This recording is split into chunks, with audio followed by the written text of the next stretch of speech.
আজ আলোচনা করব বাংলাদেশের রাজনীতিতে কালজয়ী ব্যক্তিত্ব, স্বাধীনতার মহান ঘোষক, বাংলাদেশের সবচেয়ে জনপ্রিয় রাষ্ট্রপতি শহীদ রাষ্ট্রপতি জিয়াউর রহমানের শুভ জন্মদিন উপলক্ষে তাকে নিয়ে আলোচনা।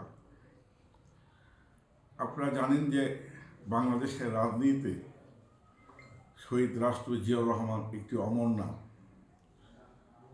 বিশেষ করে মহান স্বাধীনতা যুদ্ধে তার স্বাধীনতার ঘোষণা তাকে বাংলাদেশের রাজনীতিতে এবং বিশ্ব রাজনীতিতে কালজয়ী করে রাখবে।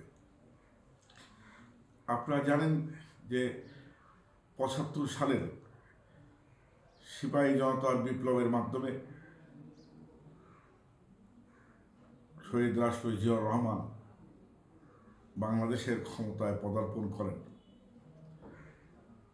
তিনি বাংলাদেশের বহুদলীয় শাসন ব্যবস্থা প্রবর্তন করেন, সংবাদপত্রের স্বাধীনতা দেন এবং আমাদের যে আত্মপরিচয়, আমরা বাংলাদেশি জাতীয়তাবাদ, আমরা বাংলাদেশি, এই পরিচয়টুকু শহীদ রাষ্ট্রপতি জিয়াউর রহমান আমাদের করে দিয়েছেন।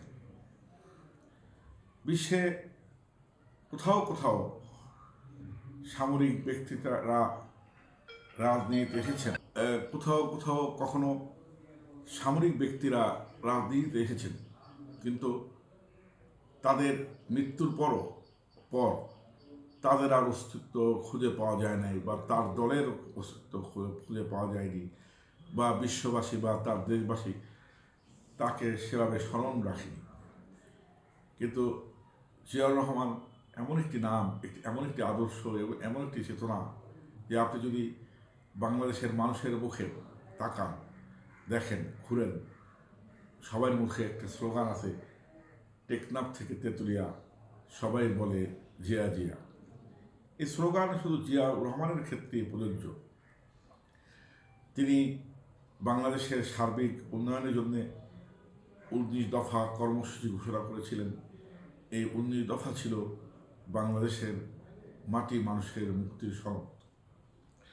এবং জিয়াউর রহমানের দেশপ্রেম, সততা, দেশের প্রতি তার ভালোবাসা নিঃসন্দেহে প্রশংসার দাবি রাখে। তিনি তার খাল কাটা কর্মসূচি, সবুজ বিপ্লব, সাধারণ মানুষের ভাগ্য পরিবর্তন, যুবকদের কর্মসংস্থান এবং বহির্বিশ্বে বাংলাদেশ থেকে লোক প্রেরণ সহ বিভিন্ন কর্মসূচি গ্রহণ করে বাংলাদেশের অর্থনীতিকে এবং বাংলাদেশের মানচিত্রকে উন্নত করার চেষ্টা করেছেন। বাংলাদেশ যখন এগিয়ে যাচ্ছিল, তখন একটি কুচক্রী মহল তাকে হত্যা করেছিল এবং হত্যার পর বাংলাদেশের আওয়ামী বাকশালীপন্থী বুদ্ধিজীবীরা বলেছিল যে জিয়াউর রহমানের মৃত্যুর পর বিএনপি থাকবে না, তার আদর্শ বিলুপ্তি ঘটবে। কিন্তু আজকে যুগে যুগে প্রমাণ হয়েছে যে জিয়াউর রহমান মারা যাওয়ার পর বিএনপি ক্ষমতা এসেছে 3 বার, এবং এ দলের নেতৃত্ব দিয়েছিলেন মাতৃ ছিলেন দেশনেত্রী বেগম খালেদা জিয়া, এবং এই দলের হাল ধরেছেন এখন বিএনপির চেয়ারম্যান তারেক রহমান। এই দলটির প্রতি মানুষের যে ভালোবাসা, এই শ্রদ্ধা, তার একটাই কারণ শহীদ জিয়ার দেশপ্রেম, মানুষের প্রতি তার ভালোবাসা, তার সততা, এবং বিশ্বের মানচিত্র জিয়া অমর হয়ে আছেন এই কারণে যে যারা আপনারা হজে যান, সৌদি আরবের মরুভূমিতে তার যে নিম গাছ প্রকল্প, যেটাকে জিয়া ট্রি বলে, সে কারণে তিনি বিশ্বের মাঝে পরিচিতি লাভ করেছেন। এছাড়া বিশ্ব বিভিন্ন ক্ষেত্রে যেখানে বিরাজমান ছিল, মানে দাঙ্গা হামলা, সেখানে তিনি শান্তির দূত হিসাবে কাজ করেছেন। জিয়াউর রহমান একটি আদর্শের নাম। জিয়াউর রহমান একটি বাংলাদেশের রাজনীতিতে মাইলফলক, যিনি বাংলাদেশের মাটি মানুষকে ভালোবাসতেন, বাংলাদেশের মানুষও তাকে ভালোবাসে।